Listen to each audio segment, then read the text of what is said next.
Damos gracias, Señor Jesucristo, a la oportunidad de estar en contacto con ustedes a través de estas redes sociales este domingo 23 de agosto del 2020 y estamos muy gozosos. Y hoy tenemos una especial salutación porque nosotros nos consideramos una iglesia que está esperando la venida del Señor Jesucristo. Dice Apocalipsis 22, 20 y 21, el que da testimonio de estas cosas dice, ciertamente vengo en breve, amén, sí, ven, Señor Jesús, la gracia de nuestro Señor Jesucristo sea con todos vosotros. Amén. Hoy tengo la importancia de un tema y el título es muy corto pero muy significativo. No juzguéis, como dice el pasaje, y voy a leerlo. Vámonos hasta Mateo capítulo 7, versículo 1, y dice la escritura, no juzguéis para que no seáis juzgados. Palabras de Jesucristo que son parte integral del Sermón del Monte, donde el Señor volcó una serie de enseñanzas muy importantes, lo que para nosotros es la sana doctrina y la palabra de verdad. Cuando esté usando este término de juzgar, crino es un verbo que significa, y es donde nosotros nos vamos a parar, distinguir o decidir mental o judicialmente, aunque tiene otros significados que ya expliqué las otras veces, tratar, condenar y castigar, veremos que eso no corresponde a nosotros y que la invitación a no juzgar es no condenar y no buscar castigo ni pena. Pero ya explicaremos esto mayormente y para que usted pueda entender qué es lo que el Espíritu habló a este siervo de Dios. Hemos aprendido conforme a las Escrituras que Dios es el juez de toda la tierra, que sus juicios son justos. También la palabra de Dios nos dejó claro que el juicio empieza por la casa de Dios y que éste se manifiesta en lo individual como integrantes de la casa de Dios y que el juicio de sí mismo nos exenta del juicio de Dios. Hoy aprenderemos que no debemos juzgar a los demás, es decir, aplicando ni condenar, ni tratamientos, ni castigos, ni penas.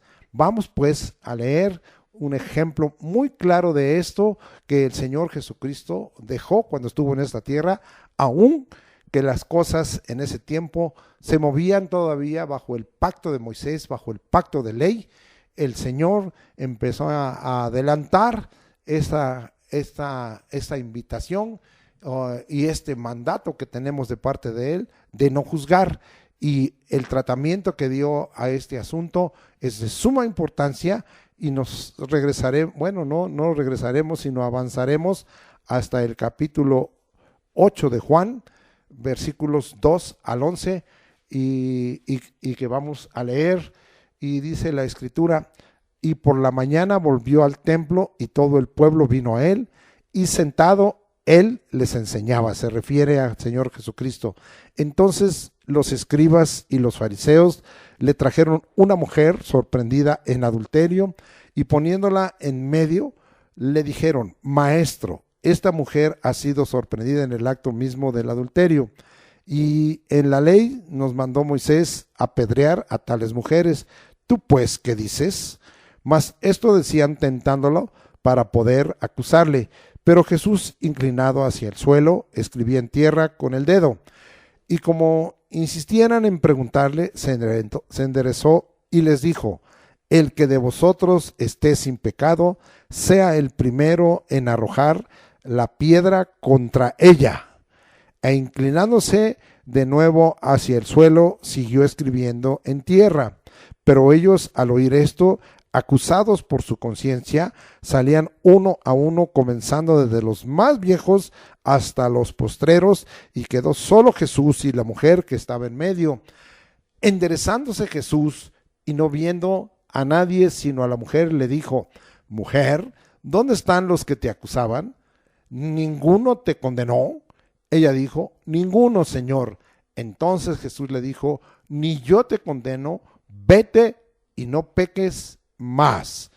Qué palabra y qué enseñanza de nuestro Señor Jesucristo. Aquí hay varias cosas importantes, la paciencia de Dios, la sabiduría de Dios, y también vemos que el Señor confrontó en el versículo 7, el que de vosotros esté sin pecado, sea el primero en arrojar la piedra contra ella, sabiendo el Señor Jesucristo que, como hemos enseñado, no hay justo que haga el bien y que nunca peque, y que pues lamentablemente mientras estemos en esta tierra, es una tierra en donde me refiero a este mundo, en donde la práctica del pecado se ha vuelto una normalidad, y vemos que el Señor Jesucristo los confrontó. Hoy nos confronta el Señor Jesucristo para que nosotros no condenemos, no acusemos, y entonces no haya en nosotros un deseo de castigo. Ya hemos enseñado en otras predicaciones hace tiempo que aquí hubo una irregularidad, porque en el libro de Levítico y en el libro de Deuteronomio nos hablaban de esta situación, pero entonces se tenía que traer a los dos que participaban.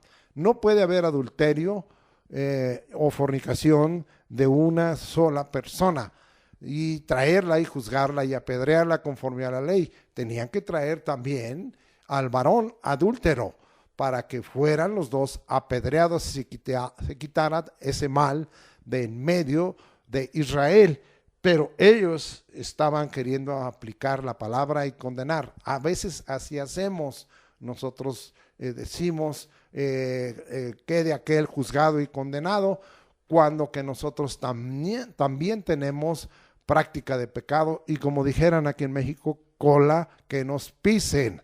Entonces les dio una gran lección, y estaba Jesucristo adelantándose al establecimiento de ese nuevo pacto, en donde el Señor no se agrada. Él quiere que vivamos en santidad de la práctica del pecado, pero nos enseña que no hay ninguno que viviendo bajo la ley pudiera ser salvo y ser justo, porque no hay uno solo bueno, como dice Romano, no hay quien haga lo bueno, no hay uno solo, no hay ninguno que sea útil. Todos nos hemos desviado, todos hemos pecado, y solamente en la justicia de Jesucristo podemos alcanzar ser justos delante de Dios. Entonces quede bien claro que Jesucristo estaba adelantando, pero aún bajo la ley los estaba confrontando. Y qué cosa, ¿verdad? Que la Escritura nos enseña que estaba inclinado, se levantó, les dio esta palabra, los enfrentó porque lo querían tentar, y después se volvió a inclinar, y uno a uno desde el más viejo. ¿Por qué? Porque la vejez muchas veces es la suma y retención y acumulación de pecados y los malos hábitos y las mañas que como personas de edad tenemos, nos hace practicar muchas veces pecados. Qué vergonzoso es esto, que el avance de la edad traiga una acumulación de práctica pecaminosa y de obras de la carne. Y fueron retirándose uno a uno, confrontados, como diciéndoles el Señor: ¿tú por qué los juzgas? ¿Tú por qué la juzgas? Porque era una mujer. ¿Tú por qué la condenas? A lo mejor algunos de ellos, porque la mujer fuera de fácil entrega al hombre y de participar en adulterio, y de esta manera algunos quizá habían estado, no lo sabemos, pudiera ser, pero de todos modos, si no fuera eso, ellos tenían retención de pecado. Y después hasta los más jóvenes, porque no hay justos. Si ellos se consideraban justos porque eran los escribas y los fariseos, no hay uno que pueda decir: no he cometido pecado. No hay quien haga el bien, y como dice la Escritura, Pablo, ¿verdad? Yo soy carnal, vendido al pecado. Ya esto lo hemos estado viendo, no lo voy a repetir. Y finalmente el Señor le habla de su amor, de su gracia, de la paciencia, y le dice: ¿dónde están los que te acusaban? ¿Ninguno te condenó? No, ni yo te condeno. Porque más adelante veremos que Jesucristo no vino para condenar al mundo, sino para que el mundo fuera salvo por él. Usted ya sabe que eso está escrito en Juan 3:17. y dice, vete, sí, no te voy a condenar, pero ¿qué es lo que te condena? Tu pecado. ¿Qué es lo que te está llevando al castigo y a la pena? A que Dios trate contigo. Ya lo hemos estado viendo y la vez pasada lo dejamos bien claro, que el juicio empieza por la casa de Dios y que es individual porque somos integrantes y parte de la casa de Dios. No peques más. Esa es la enseñanza, pero se refiere no a lo que en cada uno de nosotros tiene que haber como personas, como individuos, pero el otro no tiene por qué juzgar. Esto es un ejemplo muy claro de que nosotros no debemos juzgar a los demás, que aprendamos eso y no tengamos que tener en nuestros labios la condenación y el castigo, y en nuestras acciones tampoco. Vamos a comprobar esto que veníamos diciendo, de que Jesucristo no vino a condenar al mundo, sino para que el mundo fuera salvo por él. Juan 3:17, porque no envió Dios a su Hijo al mundo para condenar al mundo, sino para que el mundo sea salvo por él. Entonces está bien claro, y en Juan 5:24 lo acaba de confirmar. Palabras también de Jesucristo: de cierto os digo, el que oye mi palabra, hay que oírla, y crea al que me envió, tiene vida eterna, y no vendrá a condenación, mas ha pasado de muerte a juicio. Recuerde que aquí la palabra condenación es la misma de juzgar, crino, y entonces el Señor no vino a condenarnos, sino a darnos vida eterna, y de esta manera el Señor es glorificado. Juan 12:48. Entonces ahora nos gozamos que la palabra hablada por Jesucristo es la que nos juzgará. Es decir, no estamos nada más puestos en esta tierra para hacer como bien nos parece y para practicar el mal abiertamente. No es una licencia para pecar el que nosotros entonces digamos, no puedo yo juzgar ni condenar a nadie, pero ya veremos que el uso de este término tiene otras aplicaciones.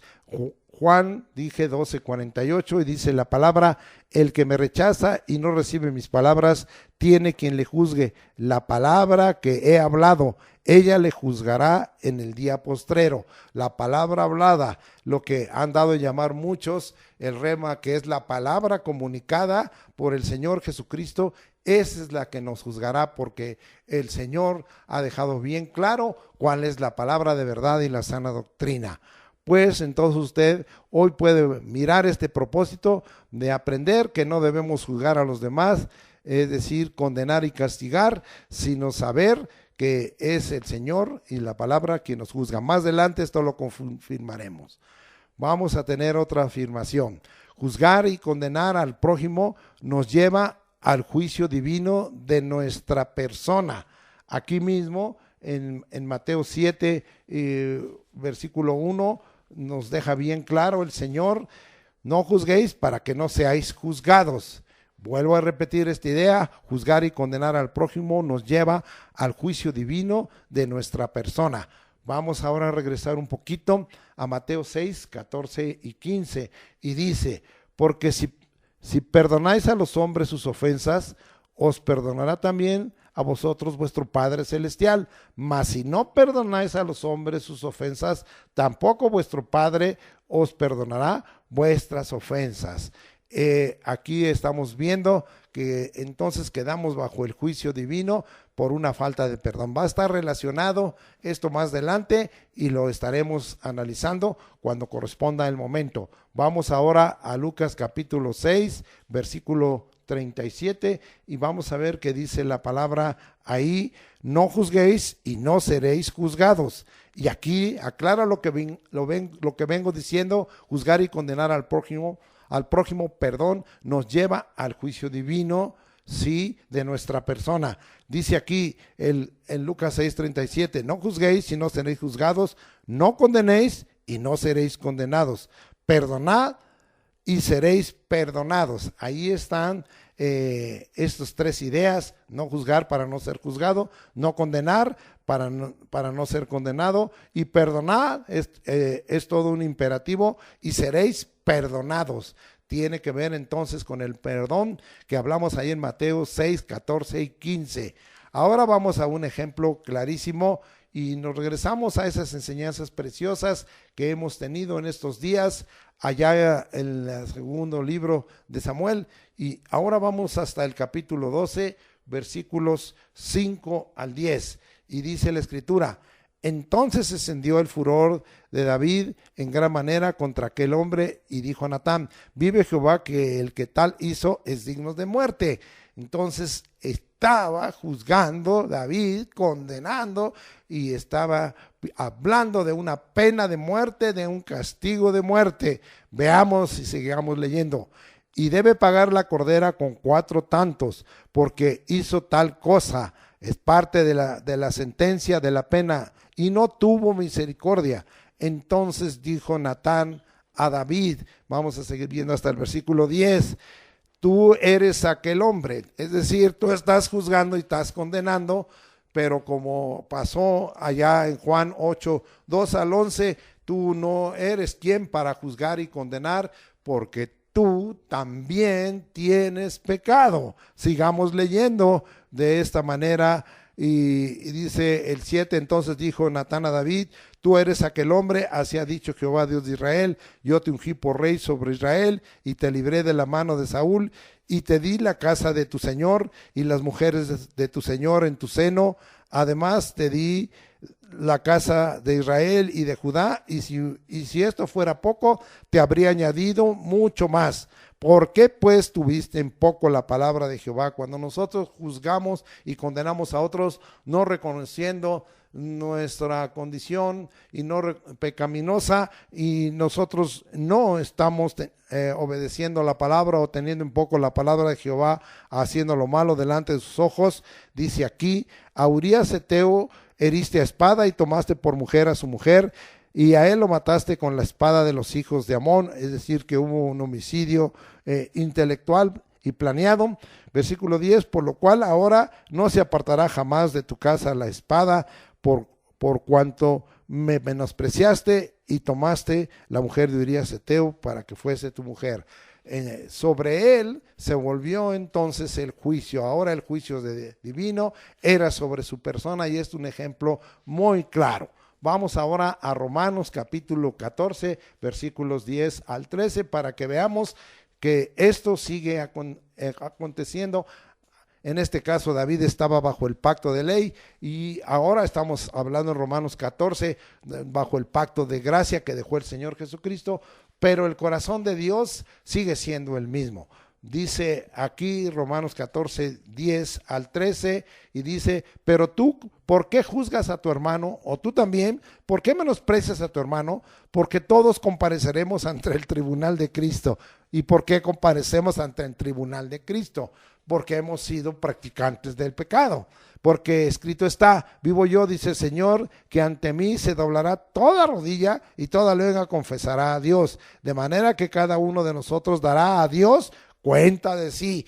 Tú y yo vamos a dar cuenta. No podemos estar condenando, no podemos estar hablando de castigo y de pena y de sentencia a alguien, cuando cada uno de nosotros dará a Dios cuenta de sí. Versículo 13, así que ya no juzguemos más, ya no nos juzguemos más los unos a los otros, sino más bien decid, no poner tropiezo u ocasión de caer al hermano. Con esto queda bien claro que juzgar y condenar al prójimo nos lleva al juicio divino de nuestra persona, y que no vamos a dejar de dar cuenta delante de nosotros, delante del Señor. Ahora nos regresamos para seguir explicando, porque está muy precioso, y estoy tomando los pasajes de Mateo 7, 1 hasta el versículo 5, y después tomaré el Mateo 7:12 para hablar de un resumen. Vamos pues hasta Mateo, y nos vamos otra vez a ubicar ahora en el versículo 2, y dice: porque con el juicio con que juzgáis seréis juzgados, y con la medida con que medís os será medido. Entonces ahora la idea es esta: juzgar al prójimo se nos regresa.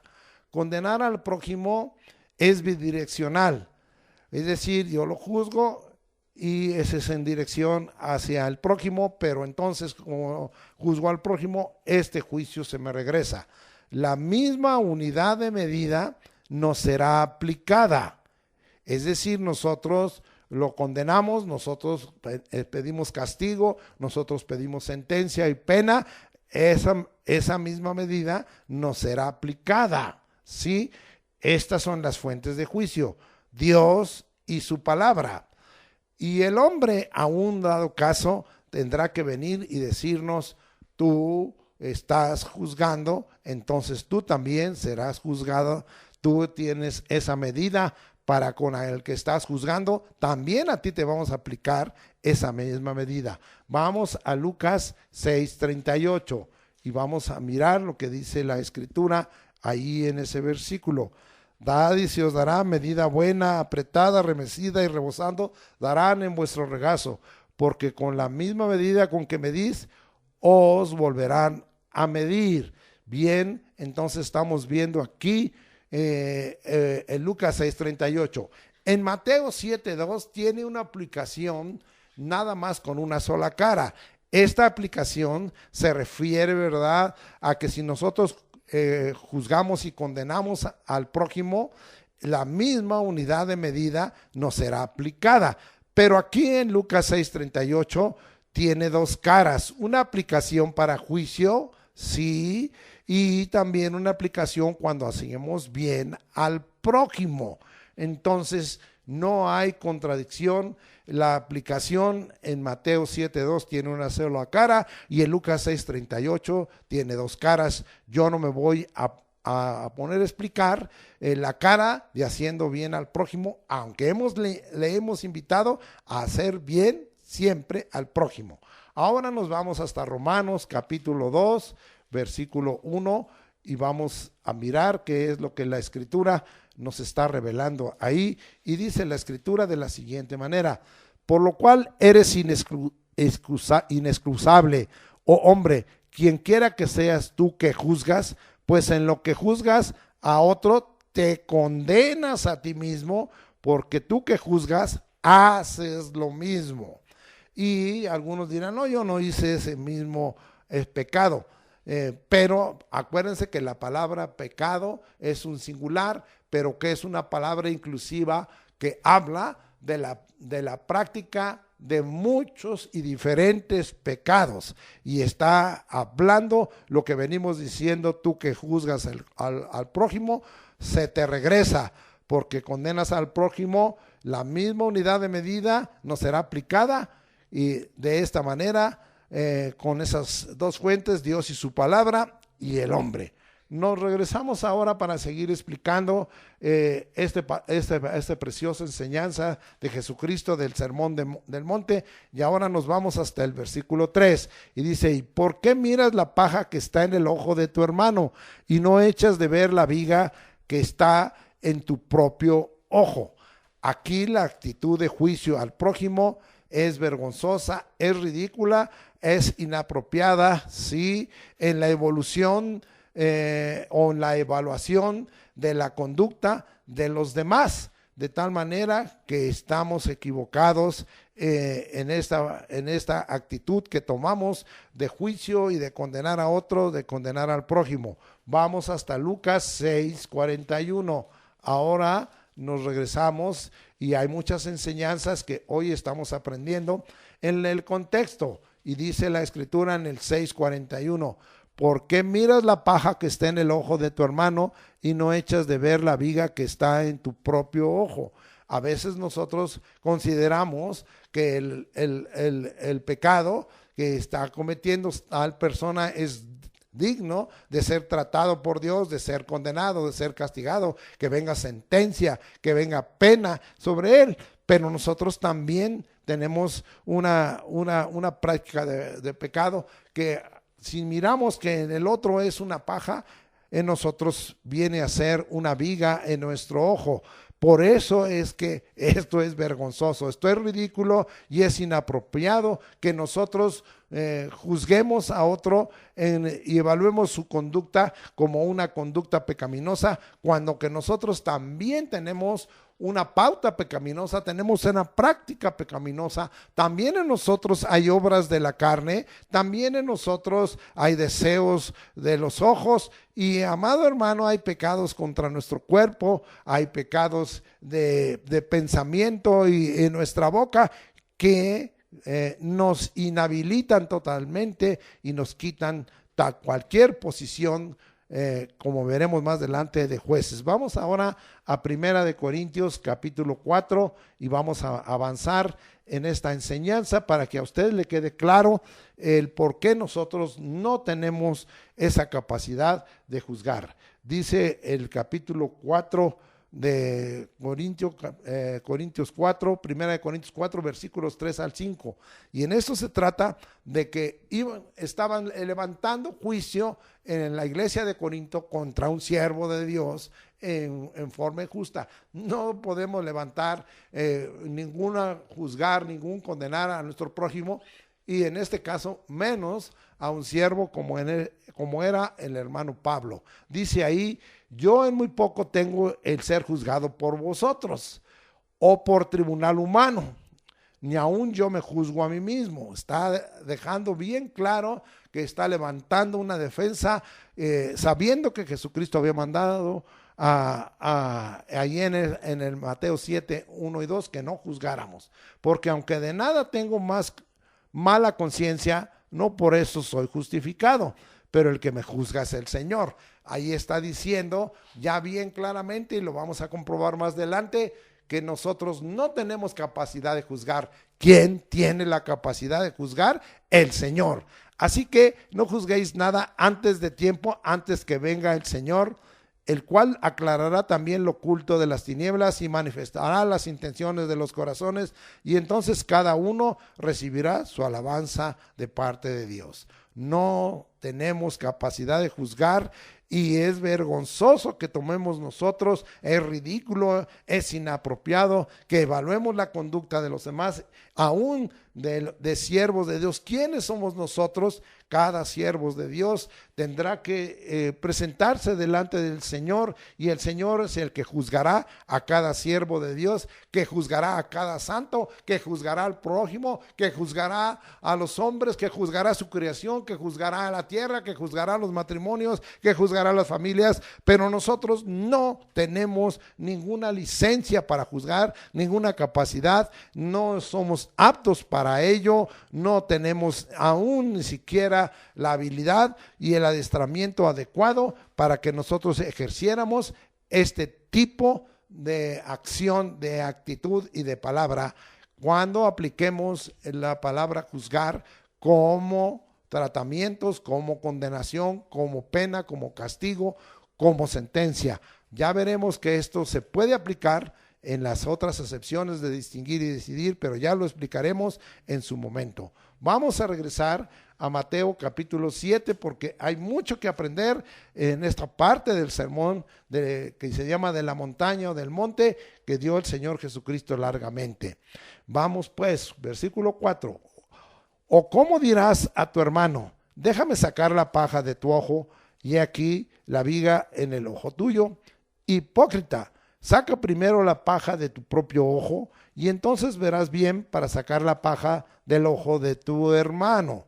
Entonces nosotros aprendimos la vez pasada en la enseñanza que tiene que haber un juicio de sí mismo, que ese juicio nos exenta del juicio de Dios, y que es muy importante que nosotros empecemos por mirar cuáles son nuestros pecados, nuestras iniquidades, nuestras faltas, sí, nuestras transgresiones, nuestras rebeliones, aún si fuera así, perversiones o abominaciones, deseos de la carne, como hace rato dijo, deseos de los ojos, deseo, vanidad de este mundo, vanidad y vanagloria de este mundo, pecados, como hace rato dije, de nuestra conciencia, de nuestro pensamiento, y pecados de nuestra boca y pecados contra nuestro cuerpo, porque aún mal usamos nuestro cuerpo en muchos sentidos. Entonces nosotros tenemos, y esta es la idea,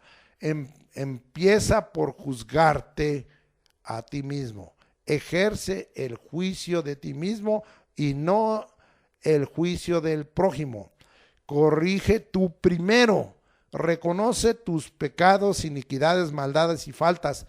Cambia de actitud y de conducta tú primero. Deja de pecar personalmente. Reconoce que tú no tienes autoridad ni posición de juez.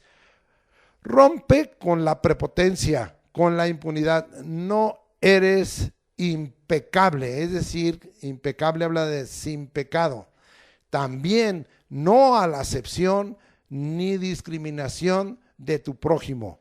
Ahora nos regresamos para que veas que esto no ha cambiado en el corazón de Dios, ni por el pacto de ley, ni por el pacto de gracia. Esto, como veremos más adelante, son valores y principios divinos que han permanecido desde que Dios creó al hombre y hasta que Dios quite al hombre de esta tierra, cuando así lo disponga su buena voluntad, agradable y perfecta. Nos regresamos hasta el segundo libro de las Crónicas y vamos a ir al capítulo 28. Estamos aprendiendo muchas cosas porque hay mucha contexto y mucha correspondencia con respecto al primer libro y segundo libro de Samuel y con respecto al primer libro y segundo libro de los Reyes. Acuérdese que este libro de las Crónicas, o estos dos libros de las Crónicas, fueron escritos después como una reminiscencia, como una memoria, después de que el pueblo de Israel regresó del cautiverio de Egipto, para que hubiera aprendizaje importante. Vamos ahora al segundo libro de las Crónicas, 28, 9 al 11, dice: había entonces allí un profeta de Jehová que se llamaba Obed, el cual salió delante del ejército cuando entraba en Samaria y les dijo: he aquí, Jehová el Dios de vuestros padres, por el enojo contra Judá, este era un pleito entre Israel y Judá, los ha entregado en vuestras manos, y vosotros los habéis matado con ira que ha llegado hasta el cielo. O sea, se pasaron de su juicio, se pasaron de su actuación, de su actitud en contra de sus hermanos de Judá. Reconoce Dios que estos habían pecado y los había entregado en sus manos, pero que la ira que ellos habían mostrado, acuérdese lo que dice allá Santiago capítulo 1, versículo 18, que en la ira del hombre no se manifiesta la justicia de Dios. Dice: y ahora habéis determinado sujetar a vosotros a Judá y a Jerusalén como siervos y siervas, mas no habéis pecado vosotros contra Jehová vuestro Dios. O sea, ustedes están exentos de pecado. Ustedes pueden juzgar y ejercer juicio contra su prójimo sin corregir primero el pecado de ustedes. Reconozcan sus pecados, iniquidades, sus maldades, sus faltas. Seguimos viendo: oídme pues, estamos leyendo hasta el versículo 11. Ahora devolved a los cautivos que habéis tomado de vuestros hermanos, porque Jehová está airado contra vosotros, está enojado contra el pecado. Sí, contra el pecado y el que hubo en Judá, pero también está enojado contra el pecado y la falta en esta hora de misericordia y de perdón, y la condenación que estaban diciendo. Se lo merecen. A veces nosotros decimos: lo que le pasó al hermano, lo que le pasó a la hermana, lo que le pasó a este siervo, a esta sierva, se lo merece. Bueno, ¿y tú qué te mereces? ¿Tú por qué condenas y juzgas a otro y condenas a tu prójimo, condenas a tu hermano, a tu hermana, condenas al siervo y a la sierva, en el caso de lo que estaba haciendo Corinto con Pablo? Cambia de actitud y de conducta tú primero. Deja de pecar tú personalmente, de andar en las obras de la carne. Reconoce que no tienes autoridad ni posición de juez, como Dios les estaba diciendo a Israel, y esta era la guerra entre Acaz y Peca. Acaz como rey de Judá y Peca como rey de Israel. Pero, amado hermano, rompe con esa prepotencia, rompe con la impunidad. No eres tú impecable. No hagas acepción de personas, no discrimines a tu prójimo, no digas se la ganó, porque a lo mejor tú también te la estás ganando.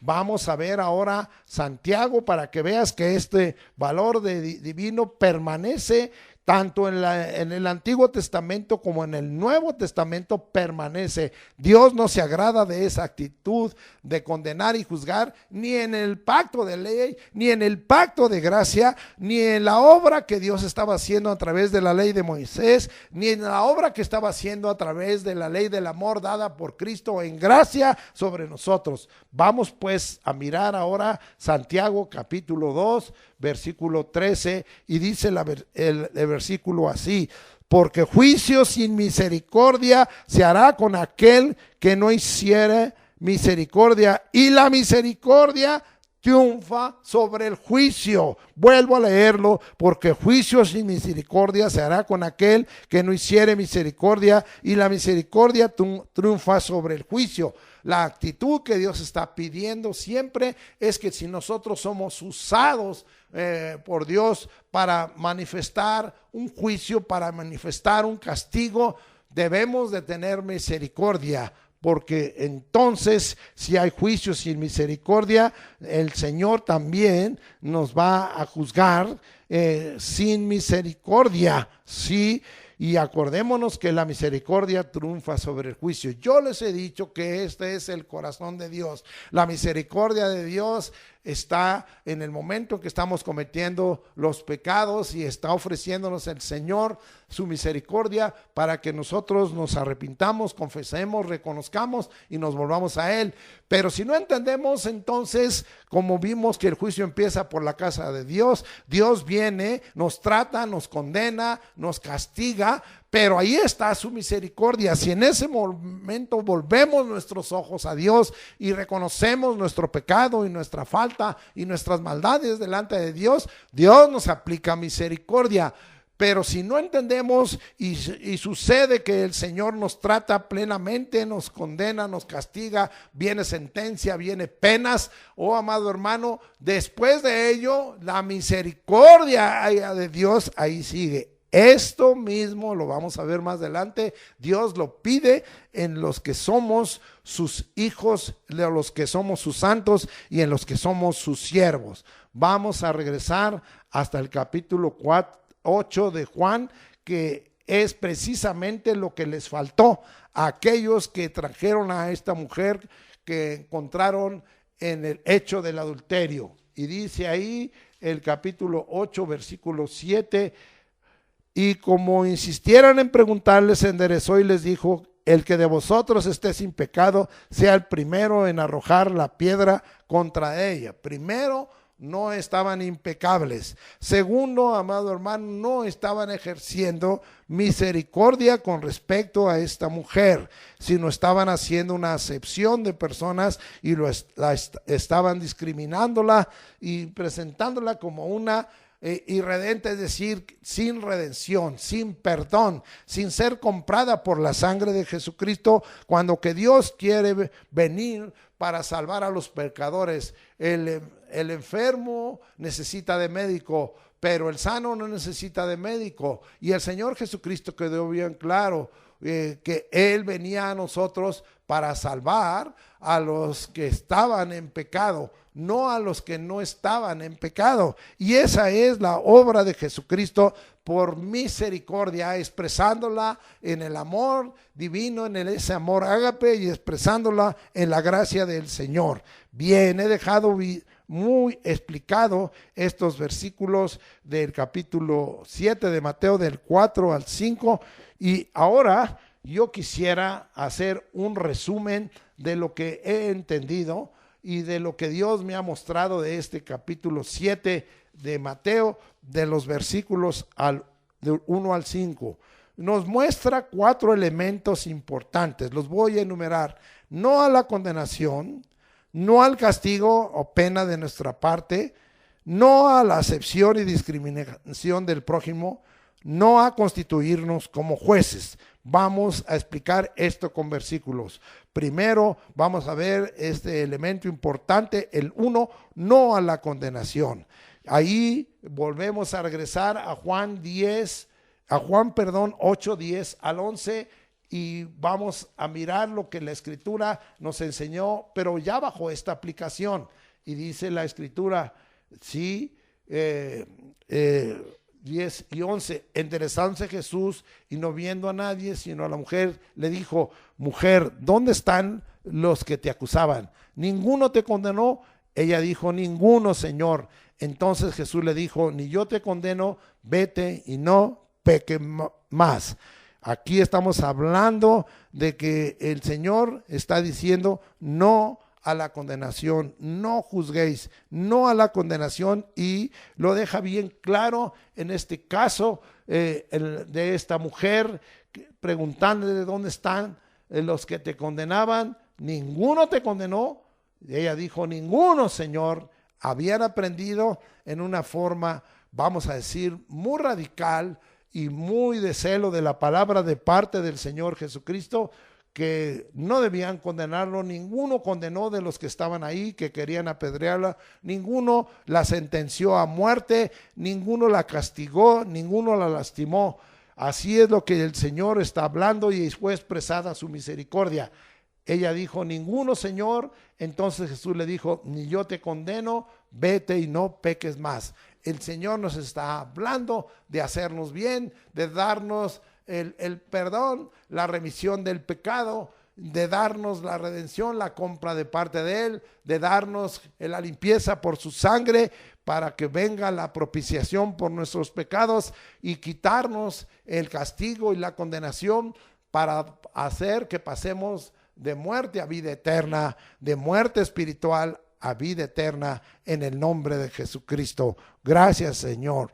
Entonces vemos en este resumen: no a la condenación, no juzguéis para que no seáis juzgado. Vamos a ver esta actitud que el Señor tuvo, y estas palabras que tuvo para que tuviéramos esa clase de acciones, y que esto permaneció en el tiempo de la iglesia que Dios levantó en Hechos del Espíritu Santo, la primera iglesia, la llamada iglesia primitiva, y de la cual Pablo enseñó también a hacer parte a los gentiles, y también tuvo palabra el Señor con respecto a esto de no a la condenación. Veamos qué tiene que ser la actitud. ¿Tú eres espiritual? Leamos Gálatas 6:1. Hermanos, si alguno fuere sorprendido en alguna falta, sí, está hablando de pecado, vosotros que sois espirituales, tú eres muy espiritual, restauradle, es decir, vuélvelo al estado original que Dios ha levantado al hombre, haciéndolo limpio de pecado, con espíritu, fíjese cómo, con espíritu de mansedumbre.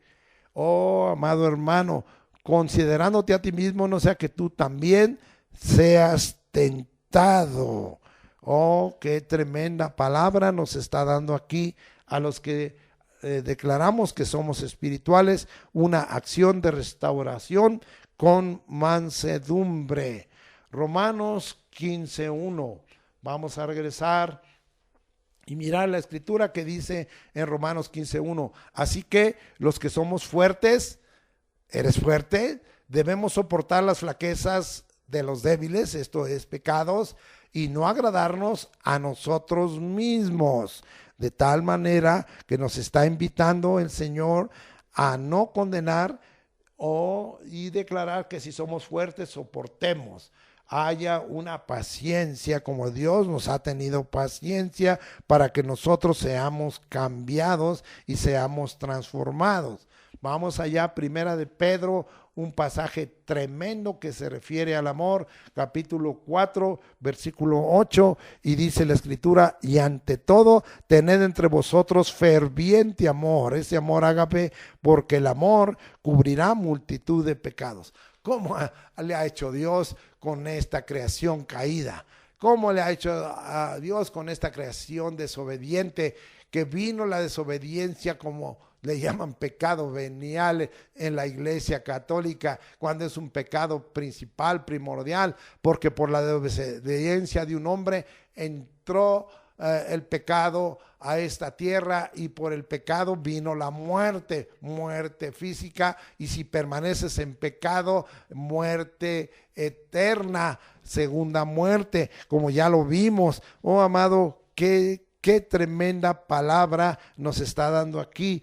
Pero el amor de Dios se mostró para con nosotros, que Cristo murió por nosotros siendo aún pecadores, para pasarnos de la muerte a la espiritual, a la vida eterna, no exceptuándonos de la muerte física, porque de alguna manera Dios tiene que castigar y condenar al pecado en la carne, en el cuerpo, y así se está cumpliendo con la muerte física de cada uno de nosotros. Pero vuelvo a leer: y ante todo, tened entre vosotros ferviente amor, porque el amor cubrirá multitud de pecados. Dios, por su amor y en su paciencia, cubrió en nosotros esos pecados, en su benignidad, en su longanimidad.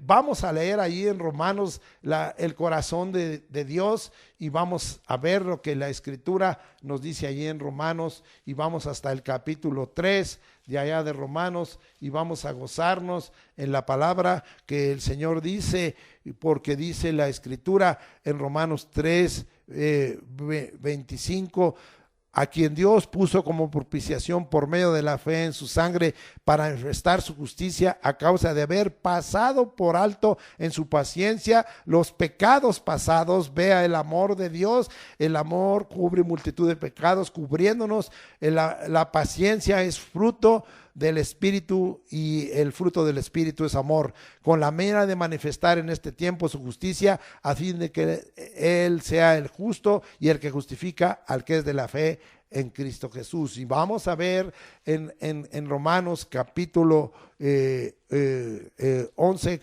cómo el Señor nos está hablando de que Él está queriendo que nosotros no despreciemos, pero creo que como estoy predicando de memoria, estoy hablando, ¿verdad?, de esa benignidad del Señor, y es en el capítulo 2 de Romanos, en el versículo 4: o menospreciáis las riquezas de su benignidad, paciencia y longanimidad, ignorando que su benignidad te guía al arrepentimiento. Ese es el amor de Dios, porque la benignidad es también parte del fruto del Espíritu, que es amor.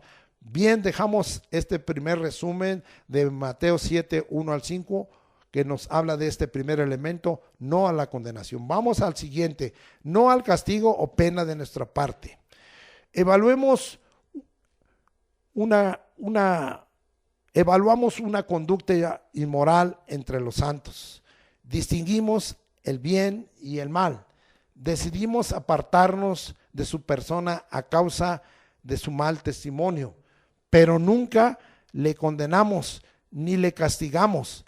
Eso le toca a Dios nuestro Señor. Esta es la parte de este término en griego, en donde se habla que es precisamente propiamente distinguir entre el bien y el mal, discernir mentalmente, ¿sí? Tomando una decisión que viene a nuestra alma. Esto es una decisión espiritual y moral. Y vuelvo a leer: no nos toca a nosotros el castigo, la pena, no es de nuestra parte. Podemos evaluar una conducta inmoral entre los santos, podemos distinguir entre el bien y el mal. Decidimos apartarnos de su persona a causa de su mal testimonio, ¿sí? Pero nunca le condenamos, ni le castigamos, ni le ponemos sentencia, ni le ponemos pena.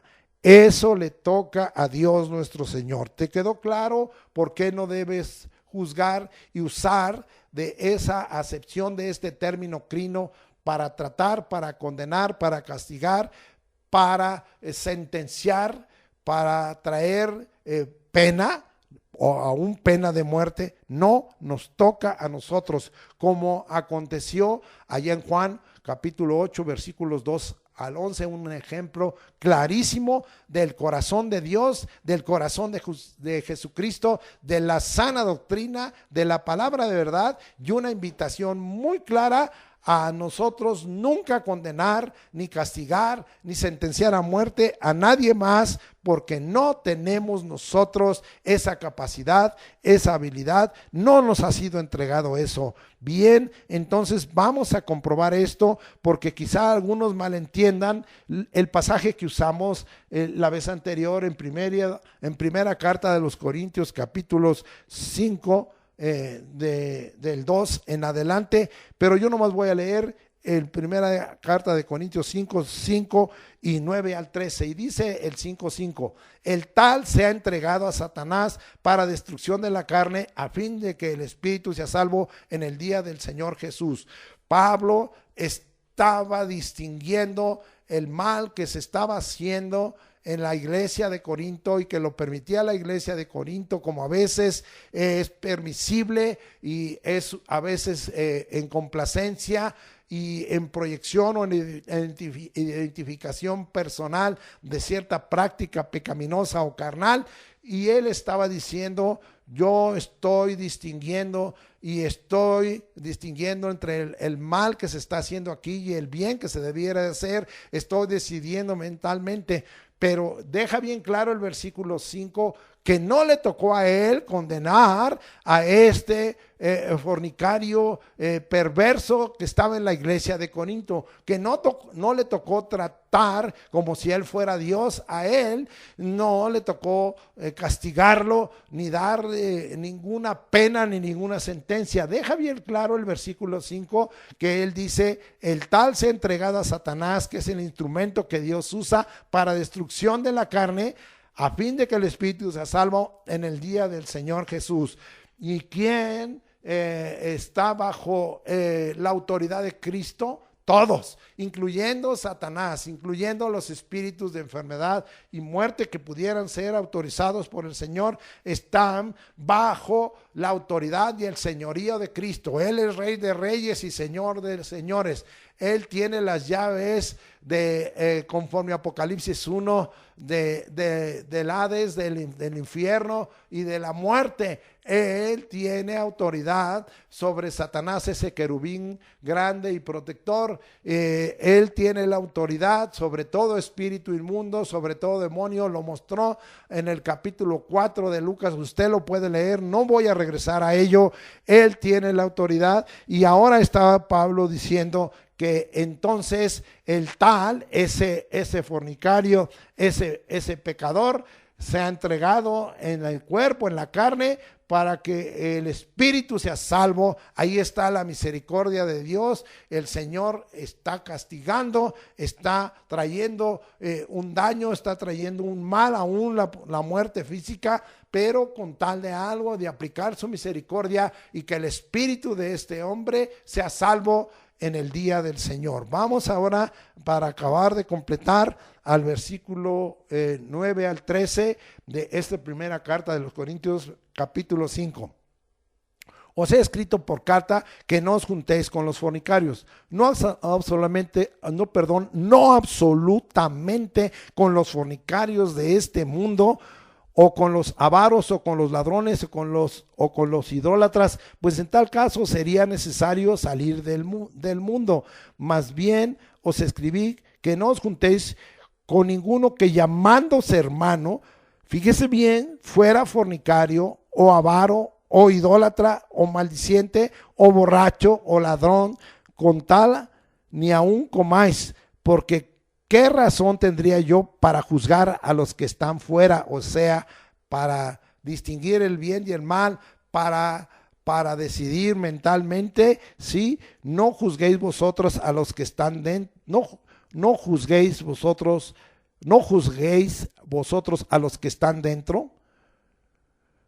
No juzgáis, vosotros a los que están dentro, porque a los que están fuera Dios juzgará. Quitad pues a este perverso de entre vosotros. Habla de una conducta en la iglesia del Señor, porque acuérdese que en Efesios capítulo 5, versículo 25 y 26, habla que Cristo amó a la iglesia y se entregó a sí mismo para santificarla, habiéndola purificado en el lavamiento del agua para la palabra, para presentársela a sí mismo una iglesia gloriosa, que no tuviese mancha, ni arruga, ni cosa semejante, sino que fuese santa y sin mancha. Esa es la obra de Jesucristo en la verdadera iglesia, y está pidiendo esto que acontezca.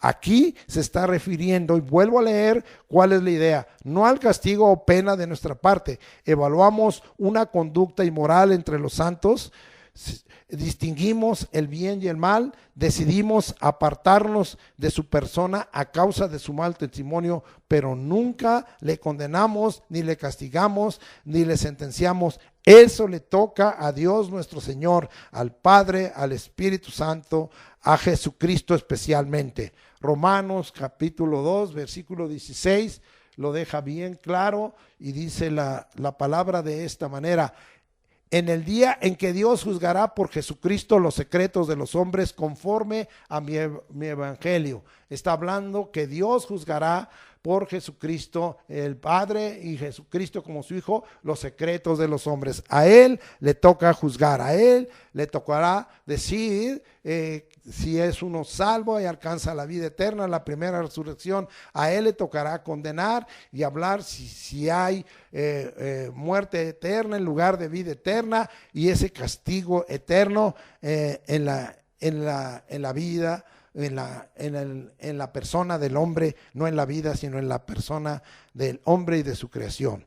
Bien, voy a dejar ahí. Vamos al tercer elemento, no a la acepción y discriminación del prójimo. Aquí mismo en Romanos vamos a ver un asunto. Romanos 14 del 1 al 13, y voy a leerlo de un solo golpe. Recibid al débil en la fe, pero no para contender sobre opiniones, porque uno cree que ha de comer de todo, otro que es débil come legumbres. El que come no menosprecie al que no come, el que no come no juzgue al que come, porque Dios le ha recibido.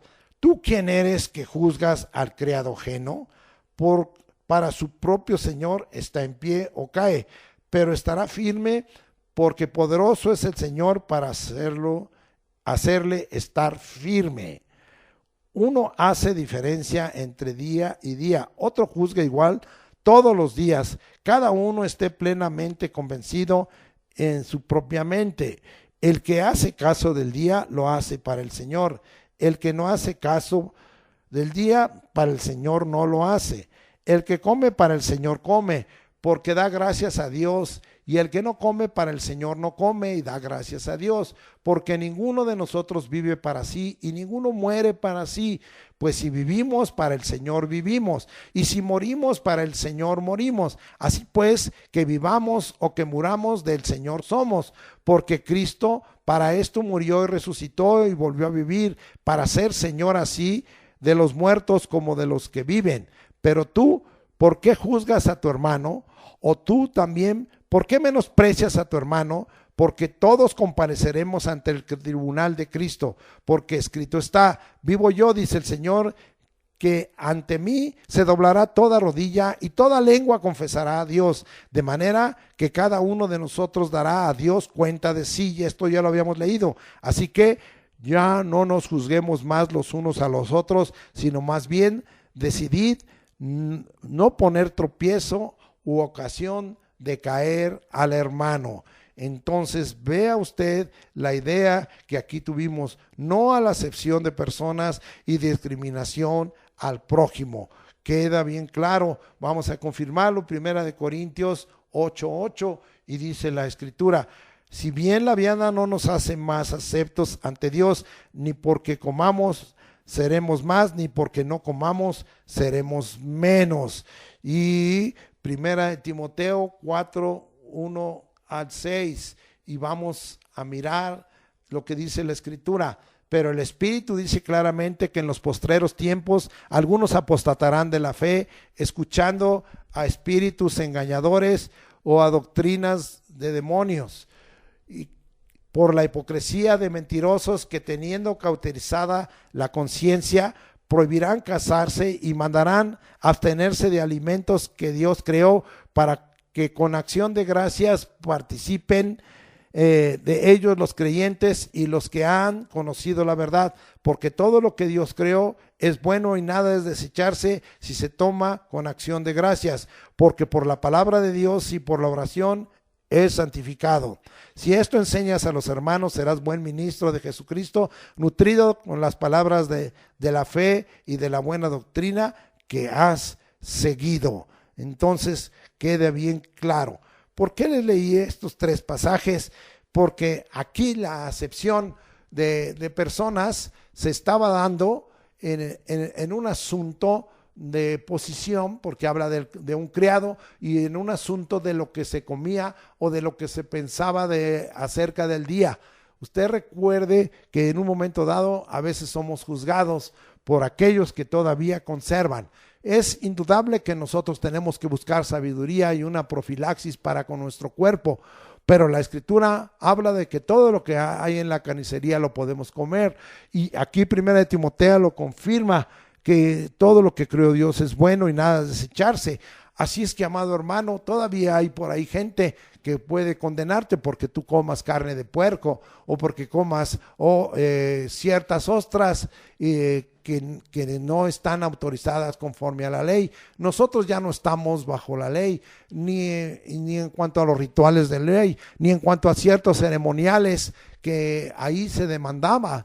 No estamos. Sí, el cristiano tiene ahora ciertos usos y costumbres, tiene ciertas ceremoniales como la mesa del Señor, tiene ciertos rituales como echar fuera demonios o poner las manos sobre los enfermos, la imposición de manos. Hay ciertos rituales, lo aceptamos, pero amado hermano, no, nosotros no debemos hacer acepción y discriminación de al prójimo, porque eso es un acto de juicio. Te juzgo por lo que comes, te juzgo porque no guardas el día sábado, te juzgo porque no guardas ciertas cosas que están escritas en la ley, te juzgo y te condeno y te castigo y te desprecio y no acepto tu persona y te discrimino. Entonces eso lo tenemos que terminar. En este caso era un asunto de la comida y del comer, y recuerde que ahí en mismo Romanos capítulo 14 acaba diciendo, porque el reino de Dios no consiste en comida y bebida,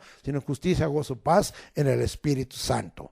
Bien, ahora vamos a la última al último resumen, y dice: no a constituirnos como jueces. Santiago 4, 11 y 12, y vamos hasta ahí para ver la palabra de Dios, y dice: hermanos, no murmuréis los unos de los otros.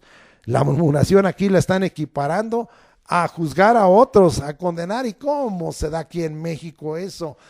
Viene el chisme, viene la murmuración, viene el metiche y trae información de alguien y inmediatamente lo condenamos. Sí, mira lo que hizo este hermano, mira su pecado, mira su maldad, mira su transgresión, es un desobediente, y lo condenamos. Y aquí en México hay muchísimos chismosos en las iglesias. Ya bájele y deje de participar en la murmuración. Aquí equiparan a la murmuración con el juzgar, con el condenar, y mucho de esto se hace en las iglesias, se castiga, y aún se hace acepción y discriminación del prójimo cuando ni siquiera han tomado el debido discernir para saber si de veras esta persona está viviendo en este pecado. Y esto lo hacen también como lo hicieron con Pablo allí en Corinto, juzgando a los siervos, porque como los siervos son los que ejercen la autoridad y como que ejercen a veces el estar corrigiendo y redarguyendo a través de la palabra,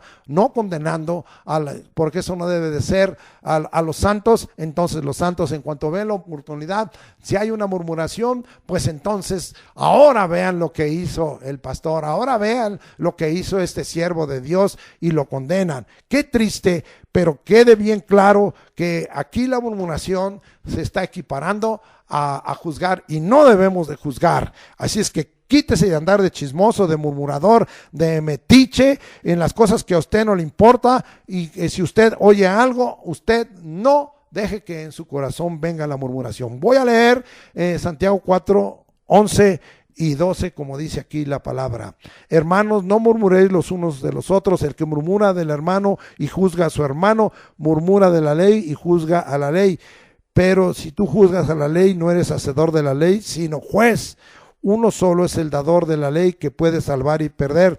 Pero tú, ¿quién eres para que juzgues a otro? ¿Tú quién eres? ¿Quién te crees? ¿Quién te ha dado esa posición de juez? Tú no te puedes constituir como juez, ¿sí?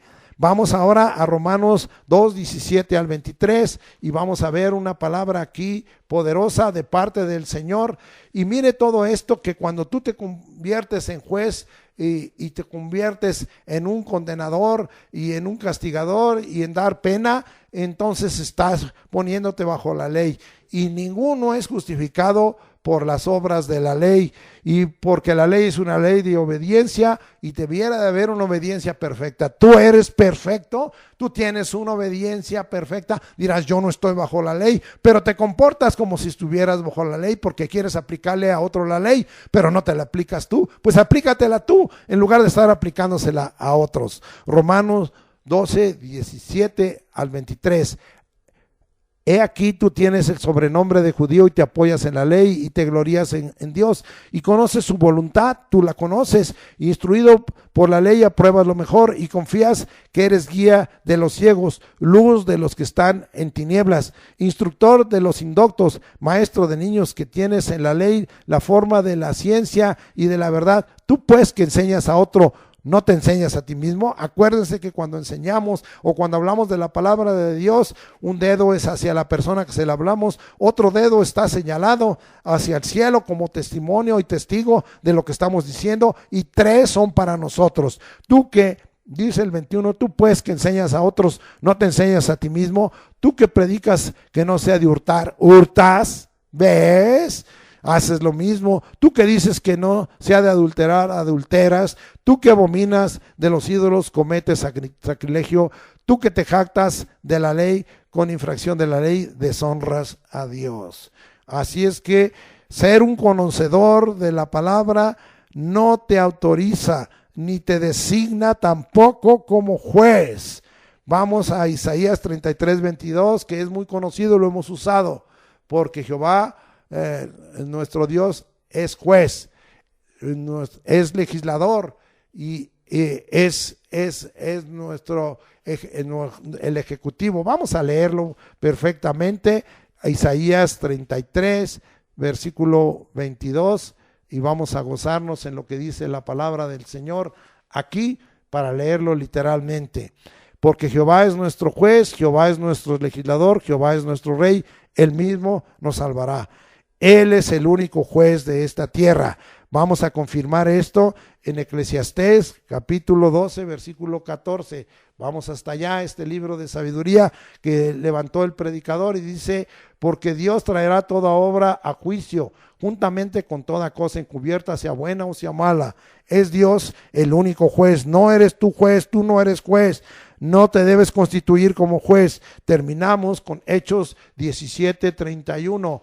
Ese pasaje precioso en la colina de Marte, que habló allá nuestro hermano Pablo a aquellos para que se convirtieran, y dice: por cuanto ha establecido un día en el cual juzgará al mundo con justicia por aquel varón a quien designó, dando fe a todos con haberle levantado de los muertos. Habla del juicio de Dios, de Jesucristo, del Padre, y que va a venir sobre todo el mundo. Concluimos, ¿verdad? Y vamos, como les dije, a usar esta que llaman la regla de oro en Mateo 7:12. Así que todas las cosas que queréis que los hombres hagan con vosotros, así también haced vosotros con ellos, porque esto es la ley y los profetas. Esta es la justicia antiguo testamentaria o veterotestamentaria o del antiguo pacto. Pero esto no ha cambiado, como hace rato dije. Esto sigue siendo algo muy importante que Dios quiere que nosotros hagamos. Lo que quieres que hagan los hombres contigo, también haced vosotros con ellos. Esto es una regla de oro, este es un principio y un valor cristiano. En Lucas 6:31, que ya hemos leído, pero ahora lo vamos a volver a leer, y nos dice la Escritura, para que acabe usted de entender de esta manera: y como queréis que hagan los hombres con vosotros, así también haced vosotros con ellos. Este es el contexto. ¿Qué es lo que Dios quiere? que nosotros reconozcamos que somos pecadores, que nosotros reconozcamos que no tenemos que juzgar a otros, que tenemos que tener en nuestro corazón misericordia y perdón. Vamos allá a Mateo 18 para que usted se acabe de gozar, del 23 al 25, y dice la escritura de esta manera. Voy a leerlo y dice aquí: por lo cual el reino de los cielos es semejante a un rey que quiso hacer cuentas con sus siervos, y comenzando a hacer cuentas le fue presentado uno que le debía 10,000 talentos. A este, como no pudo pagar, ordenó su señor venderle, y a su mujer y a hijos, esto era la ley, y todo lo que tenía, para que se le pagase la deuda. Entonces aquel siervo postrado le suplicaba diciendo: Señor, ten paciencia conmigo y yo te lo pagaré todo. Y el señor de aquel siervo, movido a misericordia, le soltó y le perdonó. Aquí está, ¿verdad?, el ruego que éste le hizo al Señor, y que este siervo recibió la misericordia del Señor, le soltó y le perdonó la deuda. Pero saliendo aquel siervo, halló a uno de sus consiervos que le debía 100 denarios, y haciendo de él, le ahogaba diciendo: págame lo que me debes. Entonces su consiervo, postrándose a sus pies, le rogaba diciendo: ten paciencia conmigo y yo te lo pagaré todo. Mas él no quiso, sino fue y le echó a la cárcel hasta que pagase la deuda. Viendo sus consiervos lo que pasaba, se entristecieron mucho y fueron y refirieron a su señor todo lo que había pasado. Entonces, llamándole su señor, le dijo: siervo malvado, toda aquella deuda te perdoné. Porque me rogaste, perdón. ¿No debías tú también tener misericordia de tu consiervo, como yo tuve misericordia de ti? Entonces su señor, enojado, le entregó a los verdugos hasta que pagase todo lo que le debía. Así también mi Padre Celestial hará con vosotros, si no perdonáis de todo corazón cada uno a su hermano sus ofensas. Qué enseñanza de la misericordia, del soltar, del perdonar de parte del Señor. El principio de la práctica de la justicia que se expresa aquí, de la misericordia y del perdón, no ha cambiado desde el Antiguo Testamento y permanece en el Nuevo Pacto. Veamos esta palabra en el Antiguo Testamento, en Miqueas 6:8, y vamos hasta allá, que usted y yo conocemos este pasaje, y dice la Escritura: oh hombre, él te ha declarado lo que es bueno, y qué pide Jehová de ti, solamente hacer justicia y amar misericordia y humillarte ante tu Dios. Y veamos qué es lo que el Señor confirma. Dios aquí en Miqueas pide esto al hombre, pide esto a ti, que tú no juzgues, sino que expreses en esta hora una práctica de justicia, misericordia, humildad y perdón. Pero ve que te deje el ejemplo el Señor. Miqueas 7:18.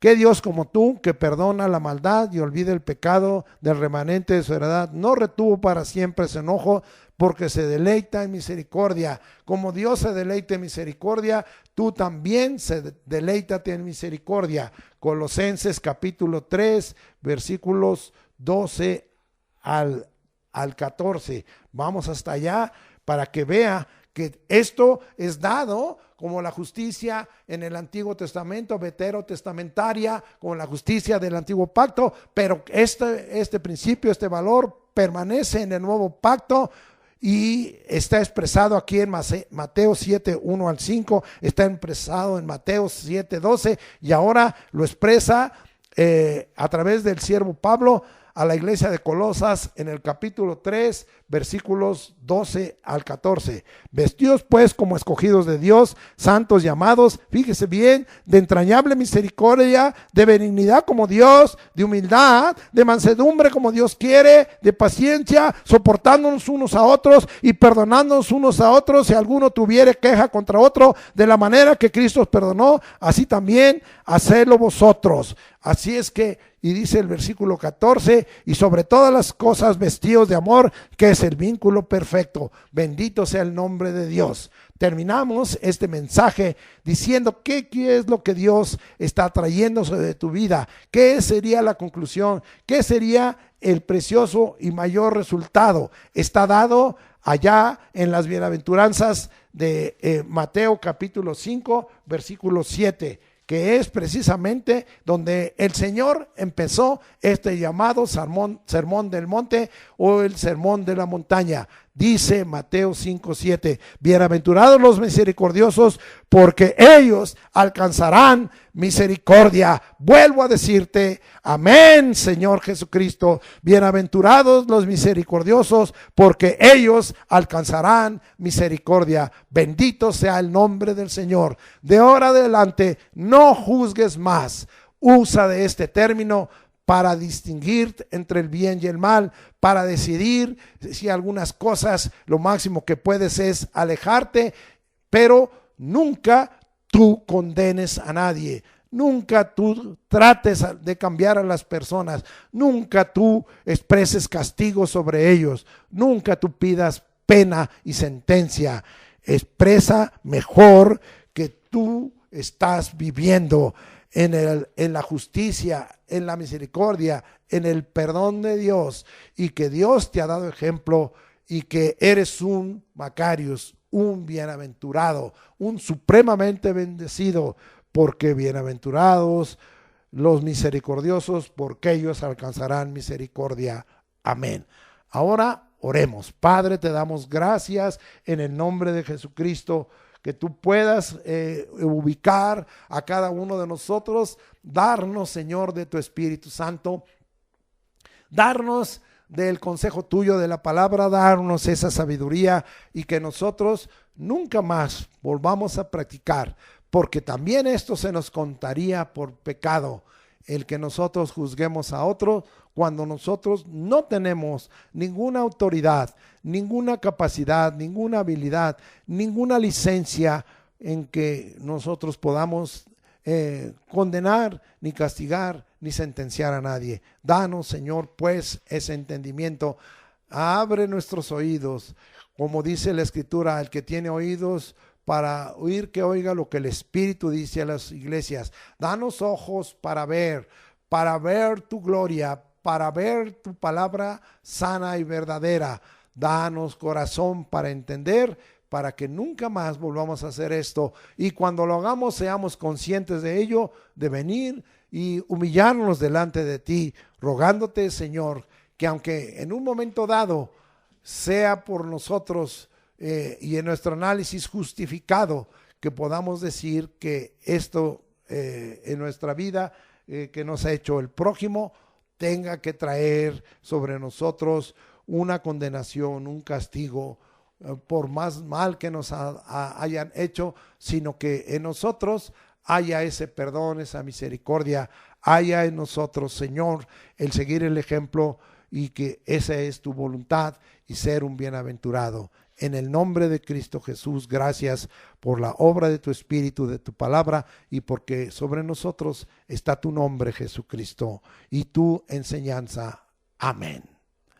Ahora, en este momento vamos a ministrar al pueblo de Dios. Padre, en el nombre de Jesucristo, estoy clamando en esta hora precisamente, Señor, diciendo en mi corazón, si alguno hay enfermo, y si esto es un trato tuyo, tú sabrás, tú eres el que juzgas a tu pueblo, pero yo quiero rogarte misericordia. No quiero tener esa actitud que nos has mostrado a través de los diversos ejemplos de lo que ha acontecido, Señor, en tu pueblo, como vimos allí en el libro de Crónicas, en el segundo libro de Crónicas, en el capítulo 28, Señor, cómo se comportaron estos israelitas, estos de Samaria, con respecto a los de Judá. También recuerdo cómo se comportaron, Señor, los edomitas, que se burlaron cuando los judíos fueron tomados por los caldeos, fueron derrotados y avergonzados, y cómo ellos hicieron de este pueblo cuando les vieron semidesnudos o desnudos y siendo castigados por ti a través de los caldeos y del imperio de Babilonia. Vino a ellos burla, y cómo esto tú lo viste y después lo juzgaste. Cómo a veces nosotros nos burlamos de aquello, Señor, y eso es un acto de juicio, o murmuramos. Señor, ten misericordia, Señor, si lo hemos hecho. Perdónanos nuestros pecados, límpianos en tu sangre, santifícanos en tu verdad, consúmenos en el fuego del Espíritu y sánanos, Señor. Tu palabra dice que si oyéramos atentamente tu voz y hiciéramos lo recto delante de tus ojos, y oyéramos tus mandamientos y guardáramos tus estatutos, ninguna enfermedad de la que enviaste a Egipto vendrá sobre nosotros, porque tú serás Jehová Rafa, Jehová nuestro sanador. En tu cuerpo llevaste nuestros pecados, Señor Jesucristo, y por tu herida fuimos todos sanados. Gracias, Señor, para que la justicia de Dios sea hecha en nosotros a través del justo Jesucristo. Oh, como en esta hora ungiste a Jesús de Nazaret, y cómo él anduvo haciendo bienes y sanando a los oprimidos por el diablo, porque Dios estaba con él. Gracias, Señor, por la sanidad que nos das en el nombre de Jesucristo, por la limpieza en tu sangre, por la sanidad de tu palabra, porque en el Salmo 107:20 dice: enviaste tu palabra y sanólos y sacólos de la ruina. Así sea, Señor, para que tú traigas sanidad. Expresa, Señor, tu misericordia. Nosotros tenemos misericordia del que esté enfermo, del que esté en dolor, sánalo, y del que esté oprimido, libértalo, Padre, en el nombre de Jesucristo. También te rogamos, Señor, que en esta hora, si hay alguna manifestación que no tenga que ver con enfermedad de parte del enemigo, queda atado, reprendido y echado fuera y quebrantado. Sabemos que él es el enemigo de las almas, sabemos que ha venido para dañar a la iglesia de Jesucristo. Sabemos que el ladrón no viene sino para hurtar, matar y destruir. Sabemos, reprendemos las obras de las tinieblas, porque somos hijos de luz, y te pedimos que tú nos libertes de toda opresión y de todo cautiverio que bajo el cual nos quiera poner el enemigo de las almas. Ahora te pedimos que tú, Señor, traigas sobre nosotros esa bienaventuranza, que traigas la paz tuya y que nos llenes, Señor, en esta hora, en este momento, de tu bendición. Que tú hagas la excepción en nosotros, no solo para que no haya sobre nosotros contagios por causa de esta pandemia, sino también porque tú, Señor, extiendas sobre nosotros tus bondades, entiendas sobre nosotros tus misericordias, y nos des, Señor, el pan nuestro de cada día. Nos sustentes, nos des para el diario caminar, y nos tengas, Señor, con dignidad. Que no queremos riquezas, pero queremos, Señor, que tú nos des lo suficiente. En el nombre de Jesús, así lo declaramos sobre todo tu pueblo, sobre todos los santos en esta hora, por el poderoso nombre de Jesucristo y en el poder de tu Espíritu Santo. Amén. Ahora, Señor, yo te ruego que recibas nuestra gratitud por todo lo que has hecho en el nombre de Jesucristo. Amén. Vamos pues a bendecirnos, hermanos, como acostumbramos despedirnos. Ustedes lo saben, esta bendición sacerdotal que nos ha sido de gran provecho en medio de nosotros. ¿Cómo nos despedimos? Jehová te bendiga y te guarde. Jehová haga resplandecer su rostro sobre ti y tenga de ti misericordia. Jehová alce sobre ti su rostro y ponga en ti paz. Y pondrás tu nombre sobre nosotros, Señor Jesucristo, y nos bendecirás. Los encomiendo a la gracia de Dios, que el amor de Dios, la gracia del Señor Jesucristo y la comunión del Espíritu Santo sea con todos nosotros, desde este día hasta el próximo sábado, en que volvamos a rogar la bendición y la gracia de Dios sobre todo tu pueblo, en el nombre de Cristo Jesús, en todas nuestras actividades. Amén.